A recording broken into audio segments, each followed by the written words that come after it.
So, ito na mga kadoy, nakatapos na tayo sa pag troubleshoot ng kanyang mini driving. Ang naging problema lang switch, nawala yung low, high lang ang natira kaya pinalitan na natin ang switch. Tapos na rin tayong maglagay ng headlight switch. Pinalitan natin yung kanyang stock switch para magkaroon siya ng headlight switch. Hindi na natin kailangan maglagay ng modified switch dito. Okay, so yan, start. Para matapos na natin. Start. O yan o. Pag start niya wala pang headlight. So meaning naka-off na yung kanyang headlight. Meron na kasi switch. O on. Yan. On mo yung mini driving. Headlight. Okay.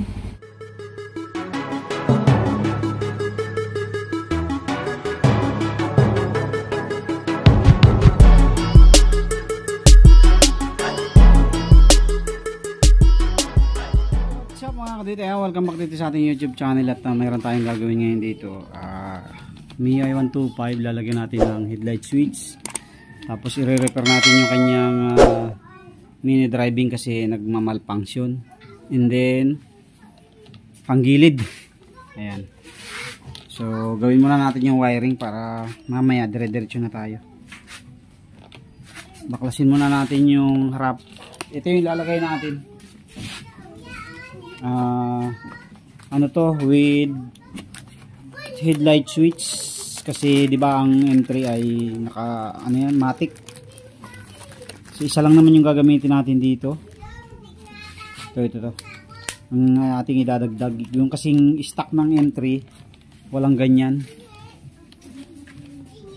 Ito kung mapapansin nyo wala. So ito yung ipapalit natin.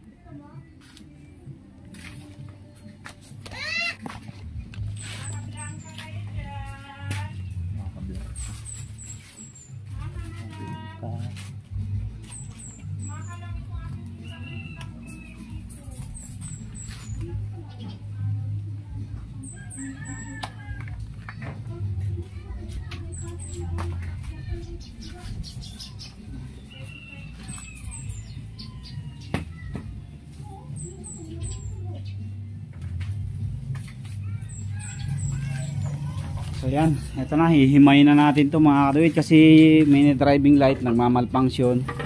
So check natin kung saan ang problema. Tapos yung headlight switch.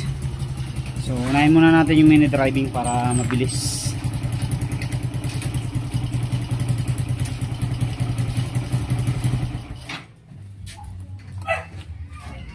Wala low.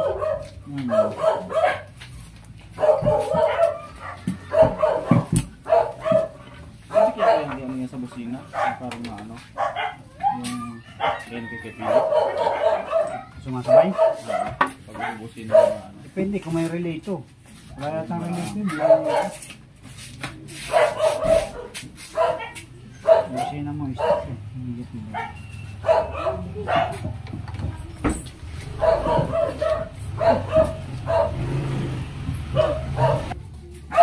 So yun mga kaduit, base sa findings natin, switch ang may problema sa kanya.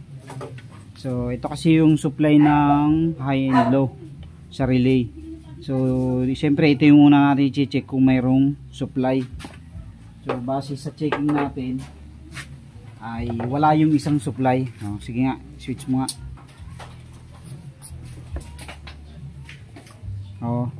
Tapos kabila wala. Itong wala, ito mayroon. Wala. Ito wala. Ibig sabihin, sira ang isang switch niya. Kaya papalitan natin ng bagong switch. So, papalitan natin ng domino para mas matibay. Kasi sa mga ganitong switch, ang rig talaga nitong ganito, domino talaga. Subok na natin itong matibay. Palitan muna natin. So ito na mga kaduit, nailipat na natin yung switch. Yun lang naman yan, high and low, tapos yung supply. Okay, sige testing. High. Ayan yung high nya, yung may dilaw at saka puti. Tapos ang low nya puti. Okay, tapos na tayo dyan. At doon naman tayo sa switch. Palit switch lang tayo. So dito naman tayo mga kadit, babaklasin natin to, tatanggalin na natin to, tapos papalitan natin ng bago.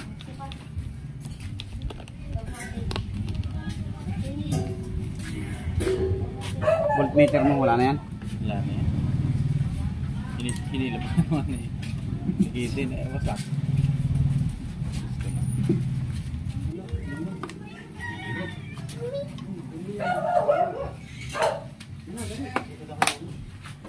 Dito na, Pin.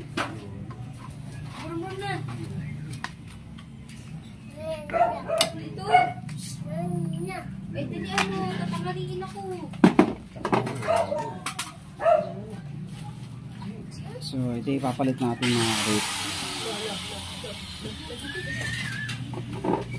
Itong isa ay yung para sa ano natin, sa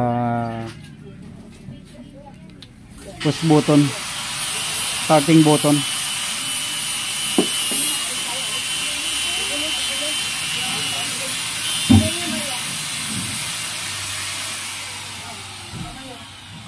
Wala pang on off ng switch to, ng ilaw to, no?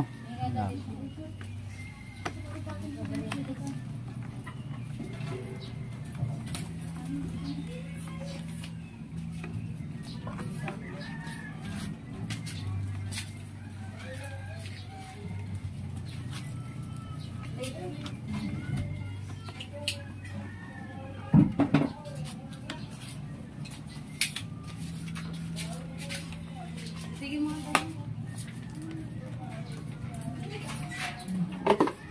Hindi mo ang pangalan ako eh.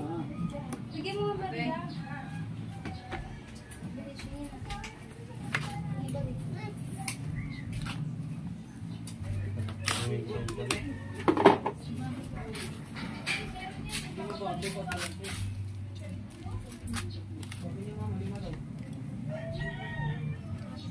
Kasi nga testing mo starting.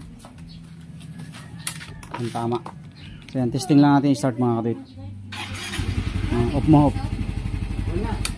Okay, so okay yung ano, tama yung linya natin. Stop. So yan mga kadit, nailagay na natin. Ang gusto niya kasi mangyari, magkaroon ng headlight switch. Since walang headlight switch ang M3, so naglagay nga tayo nito na merong extra na switch para sa high and low, kasi ito ay high and low. Pero ang gagamitin lang natin isa lang. Kukuhanin lang natin yung supply. Ito yung supply, yung dilaw, tapos ito yung high and low. So kukuhanin natin yung isa para dun sa maging on ng switch.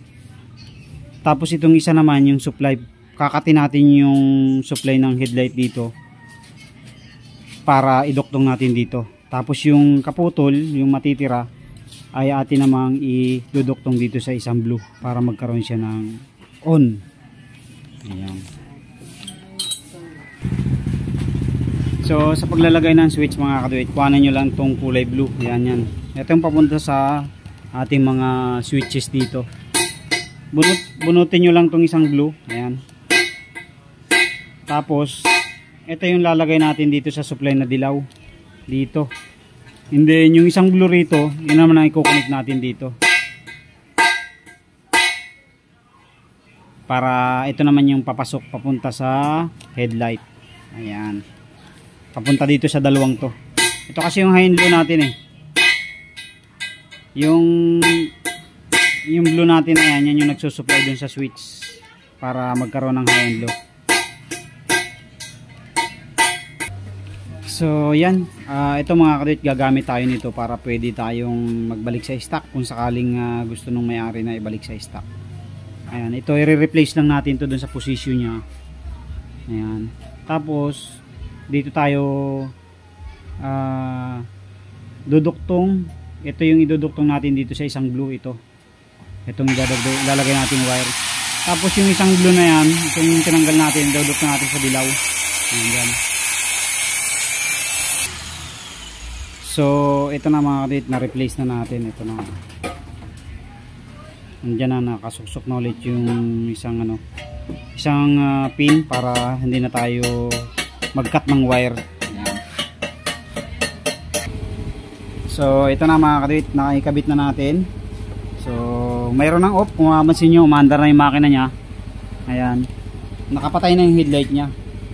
Pag inopen niya yung headlight, sige nga, open. Ayan. High, low, off. Okay. So, yan yung kagandahan mga kaduwit ng mayroong headlight switch. So, ang ginawa natin, review ulit. Yung kulay blue na wire dito sa papuntang harness sa ating handle switch ay binunot natin yung ilalim. Pwedeng ilalim ang bunutin, pwedeng iba po. Depende sa inyo kung alin ang gusto nyo. Tapos yung blue na binunot natin, iduktong natin doon sa dilaw na idinagdag nating switch. Ayan, yung dilaw. Bago, ano po yan, 3 wire po yan. Bago merong 2 blue. So, ang ginawa ko doon sa 2 blue, pinagsama ko na. Tapos, kinunik naman natin dito sa kadugtong nung binunot natin. Kung halimbawa, ito yung blue binunot natin, yung kadugtong niyan, itong nasa taas, papunta sa switch, dinugtungan naman natin ng isang wire, papunta naman sa 2 blue. Ayan, ganyan lang po kasimple yung paglalagay ng headlight switch. Pwedeng isa lang. Kung gusto nyo na maglagay ng accessory wire, pwede yung hugutin yung isa, yung pinakahuling pitik. Dalawa kasi yan eh. So yung unang pitik, pwede nyo yung ilagay sa headlight, una. Tapos yung pangalawa, pwede nyo ilagay sa accessory wire. Ayan. So depende na sa inyo. Okay. So isa pa nga, buhay. Okay, high, low. Okay. Tapos na tayo. Sa ano naman tayo, panggilid naman tayo. Wait lang. So, ito na mga kadoy, nakatapos na tayo sa pag troubleshoot ng kanyang mini driving. Ang naging problema lang switch, nawala yung low, high lang ang natira, kaya pinalitan na natin ang switch. Tapos na rin tayong maglagay ng headlight switch. Pinalitan natin yung kanyang stock switch para magkaroon siya ng headlight switch. Hindi na natin kailangan maglagay ng modified switch dito. So nilagay natin, ayan, nilagyan natin dito. Ito na yung kanyang switch ngayon. Ang brand niya ay, anong brand dito? Muko ay ano? Kitako. Itako. Kitako. Ano ba ito brand? Ano ba ito, China? Ito mga kadit. Pero marami namang mga ganitong switch mga kadit, mga bibili nyo. Single switch. Hindi nyo na kailangan palitan yung kabila na yan. Dito lang. Okay. So yan. Start. Para matapos na natin. Start. Ayan o. Pag start nya, wala pang headlight. So meaning, naka-off na yung kanyang headlight. Meron na kasi switch. O, on. Yan. Off. On. Okay. Tapos mini driving. Off mo muna yung headlight. Mini driving. Low, high. Okay. Okay. Headlight. On mo yun. On mo yung mini driving. Headlight. Okay. So yan. Okay na mga karit. Na-solve na natin yung problem niya. Nalagyan na natin ng headlight switch at na-repair na natin yung mini driving. Kasi uwi ito ng Quezon para panglaban sa biyahehan. Thank you very much po. God bless po sa inyo lahat. Maraming salamat sa inyong support at panonood natin mga video. Magkano bili mo din sa switch? 160 daw po yun yung ganung switch. Wala kasi akong stock nun eh. Mag-i-stock tayo sa mga susunod na pagkakataon. God bless po.